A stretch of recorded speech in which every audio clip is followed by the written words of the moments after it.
Hi beautiful people, welcome back. Hope everybody is doing fantastic wherever you are in this world. Happy Friday. I hope you guys are all doing well. You got some exciting plans for this weekend and I can't believe it's Friday again. Well you guys, the court has spoken. Critical K aka Karen Yax has been found to have defamed Mrs. Andreachio.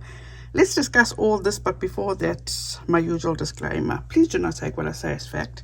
Feel free to do your own research and come to your own conclusion. Now, first and foremost, I want to say a huge thank you to Tim for sending me these court filings, because I had no idea, and I am so appreciative for him actually taking the time and actually sending me these filings. I want to say thank you so much. I don't know who he is, but I'm just so grateful for him taking the time to actually send me these filings. So as you know, Critical K was a YouTuber. She had a YouTube channel that actually covered true crime, and she decided to talk about the death of Christian Andreachio, to which she went so far, and a bit too far in my opinion, where she actually accused Christian's mother, Rae Andreachio, of bribery and contributing to her son's demise, and stood firm on her accusations, may I add, to which she refused to stop. And I think Ms. Andreachio had no other choice but to actually take legal action, and she sued Critical K, to which Critical K just did not take this lawsuit serious, in my opinion. She was not showing up, she wasn't answering calls, she didn't want to attend, and she did file a dismissal, but unfortunately that didn't work out for her. At one point she even said she's scared to go to Mississippi. She's afraid for her life, and it's like all bullshit. That just didn't work out in her favor, because at the end of the day now,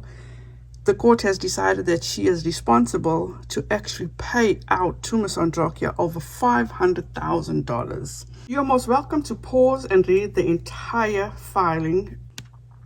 In the United States District Court for the Southern District of Mississippi, Northern Division, Rae Andreachio, plaintiff versus Karen Yax, defendant. Order. The matter is before the court to determine an appropriate amount of damages on plaintiff Rae Andreachio's tort claims against Karen Yax.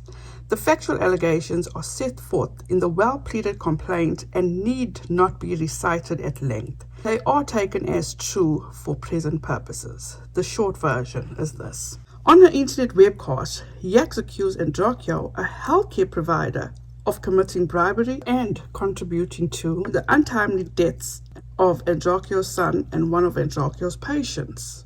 These statements, false, defamatory, unprivileged, actionable, and highly offensive, meet the standards set forth in Mississippi law of defamation and false light invasion of privacy. Each statement also was made with actual malice, that is, with knowledge that it was false, or with reckless disregard of whether it was false or not, while entertaining subjective doubt as the truth of the statement. The court held an evidentiary hearing on damages on May 25, 2023. Andreachio testified under oath about the harm Yax's false statement caused her. She confirmed for jurisdictional purposes the relationship those statements had with the state of Mississippi.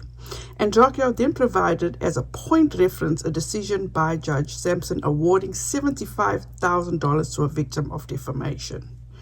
And it cites a case. Long story short, for these reasons, a default judgment shall issue this day.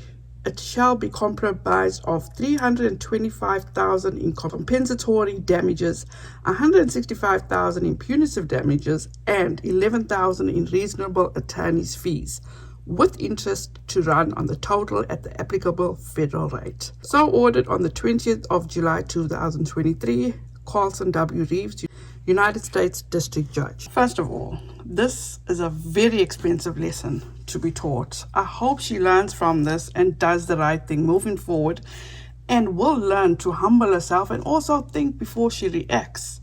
Also, I do not feel bad for her, not one bit, because of her action during this whole situation. How she said she's fighting the good fight and blah blah blah, as if she was doing something so fantastic for the whole of the YouTube platform. Clearly not, because who's going to be there for her now? Because at the end of the day, it was only her that put herself in this mess. And the only other people that is going to suffer these consequences is her family. Let's hope she does learn from this and think before she speaks or acts in the future. Yet, as for Ms. Andreachio, I am absolutely happy that this is over and she got what she deserved, because she can actually now focus on what is important, and that is getting to the truth about her son, Christian. Do you guys think Critical K will now file bankruptcy? Was this even worth all that she was going through? How she refused to appear, how she refused to answer the attorneys. She always made up excuses. Jurisdiction, why her? It's like, why do people even go this far? You know what I'm saying? If you know you've said some fucked up things, you got to suffer the consequences. She felt that she was actually fighting the good fight for everybody. Nobody needed her to fight the good fight for them. Everybody can fight their fight on their own. Even at one point, she was saying how she cannot afford this, afford that, but when she was answering the lawyers, she was on vacation somewhere. It's not to say she can't afford to go on vacation or she's not allowed to go on vacation, but at the end of the day, just sort your shit out first. Why put people through all this here? What could have ended should have ended way sooner. She could have stopped what she was doing. She could have apologized, called it a day, but it had to go this far. One last thing. It was brought to my attention that Critical K actually filed a complaint against the opposing attorney to the Mississippi bar, and yet again another loss for her because that case was dismissed. Well, you guys, that chapter can be closed, and it's a very, very expensive lesson that Critical K was taught. Thank you so much, you guys, for watching, taking the time out to listen. I truly appreciate each and every one of you. Have a fantastic weekend. Please be safe out there. Please be kind to one another, and don't forget, make good memories. Bye, guys.